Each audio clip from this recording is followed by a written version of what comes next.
xildhibaan Salebaan Cali Koore oo ka mid ah xildhibaanada golaha wakiilada Jamhuuriyadda Soomaaliland oo warbaahinta kula hadlayay gudaha magaalada Hargeysa ayaa beeniyay warar ay warbaahinta qaar qoreen kuwaasi oo sheegayay in xildhibaanku uu sheegay in ciidamo la geeyo gobolka Buuhoodle. xildhibaanka ayaa tilmaamay inuu ka shaqeynayo wadahadalada Khaatumo iyo Soomaaliland isagoona digniin u diray dadyow uu sheegay in caqabad ku yihiin wadahadaladaasi waxaana ka mid ah hadaladiisii sida tan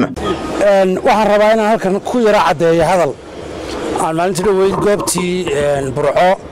dad badan oo Soomaaliland dib ku ah ay hadalkii si khaldan u turjumeen. hadalkaasi wuxuu ahaa magaalada Buuhoodle madaxweyne waxay u baahan tahay political intervention and reconciliation in laga sameeyo oo macnaheedu yahay in loo yeero dadka oo aynu siyaasad ahaan u dhexgalno oo aynu dabeedna dib u heshiisiin la galno dadka deegaankii kale ee deegaamada aanu ka soo jeednaa intii kale waxay ku jiraan boundary Somaliland bay ku jiraan iyo xuduudkeedii waxa aad iyo aad had iyo jeer conflict siyaasadeed ka jira deegaanka Buuhoodle. marka madaxweynaha waxaanu ka codsanay inuu si siyaasiya oo la garan karo iyo qaabka loo wada hadlo ay arinta lagu dhexgalo.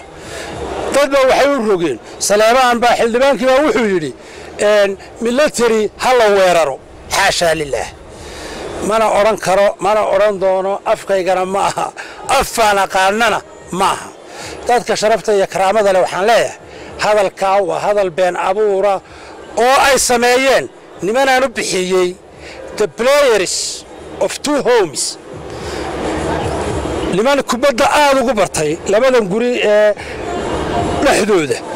oo number 8 iyo number 7 iyo number 9 iyo number 10 goolasha halkan ka dhalin yaqaan ayaa hadallada iga turjumaya iyo qaar badan oo u jeeda xumaan.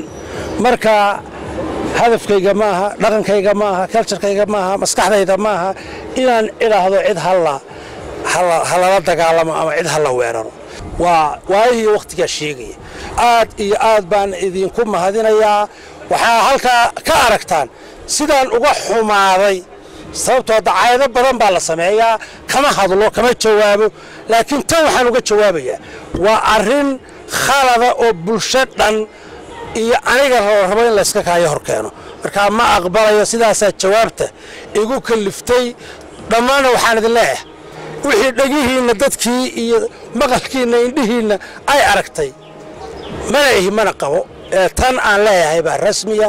waa Cabdisalaan Axmed Cawad Cabdi Germany Bulsha TV Hargeysa.